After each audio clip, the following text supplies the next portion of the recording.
ఇవాళ it is become a huge industry. అప్పట్లో ఏంటంటే తక్కువ సినిమాలు, ఉన్నది 3 హీరోలు 4 హీరోలు. మాక్సిమం అవాయిడ్ చేయాలి, ఏవేగా ఏదో ఒక బిజినెస్లో సెటిల్ చేయాలనే బిజినెస్ కూడా కాదు, చదువుకోండి, బాగా చదువుకోండి, ఉద్యోగం చేసుకోండి అనేవాళ్ళు. అసలు కానీ ఆ వాతావరణంలో పెరిగిన తర్వాత ఉద్యోగం ఎలా బుద్ధుంది ఎవరికైనా కూడా. సో వీళ్ళందరూ కూడా, శోభన్ బాబు గారు అబ్బాయి నాకు మంచి ఫ్రెండ్ కరుణాకర్ ఆ టైంలో. వీళ్ళందరూ బాలకృష్ణ మా థియేటర్లో కలిశాను నేను, డబ్బింగ్ థియేటర్లో ఫస్ట్ టైం. అప్పుడు ఇప్పుడు ఎంత చీర్ఫుల్గా, ఎంత యాక్టివ్గా, అప్పుడు అంతే ఉండేవాడు ఆయన. Child heart, good heart. ఇలాగ అందరూ కూడా ఒక చిన్న తెలుగు ఇండస్ట్రీ అనేది మద్రాసులో మేము ఒక మైనారిటీ. అంటే ఇన్ని ఇండస్ట్రీస్ ఉన్నాయి, తమిళ్, మలయాళం, కన్నడం, తెలుగు అందరం కలిసి ఉండేవాళ్ళం.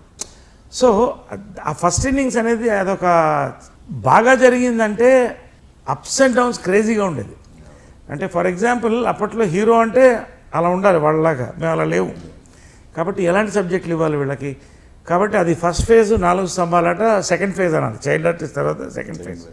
కానీ అసలు సెకండ్ ఇన్నింగ్, నాకు థర్డ్ ఇన్నింగ్స్ అంటే శ్రీవారికి ప్రేమలేఖ నుంచి. శ్రీవారికి ప్రేమలేఖ నుంచి నాకంటూ ఒక ఫాలోయింగు, గురుగారు జంజాల గారి దయ వల్ల నాకంటూ ఒక ఫాలోయింగు, ఒక ఫ్యామిలీ హీరోగా మంచి ఇది రావడం, వరుసగా కనకమహాలక్ష్మి రికార్డింగ్ డ్యాన్స్ ట్రూపు, ఇలాంటి సినిమాలన్నీ కొట్టడం, ఇదంతా ఒక ఫేజ్ వెళ్ళిందండి.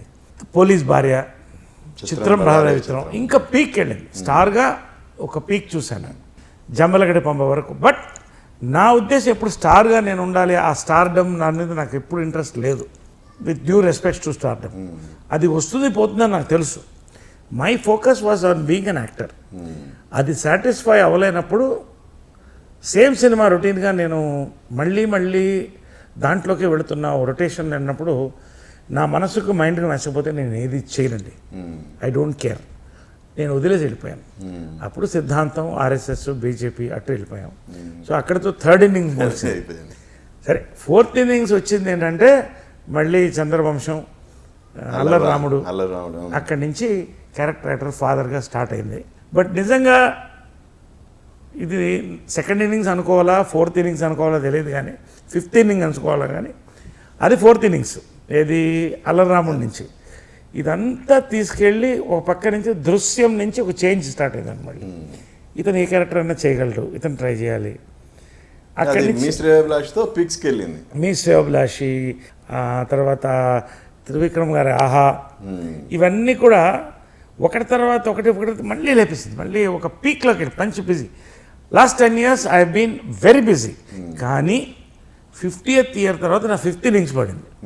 ఇప్పుడు చూస్తాను ఇన్నింగ్స్ అంటే నిజంగా, అంటే ఇది నా అదృష్టం అనుకోవాలి. దేవుడు ఇచ్చిన ఇది, పెద్దవాళ్ళ ఆశీర్వాదం, నా డైరెక్టర్స్, నా ప్రొడ్యూసర్స్, వాళ్ళకి థ్యాంక్స్.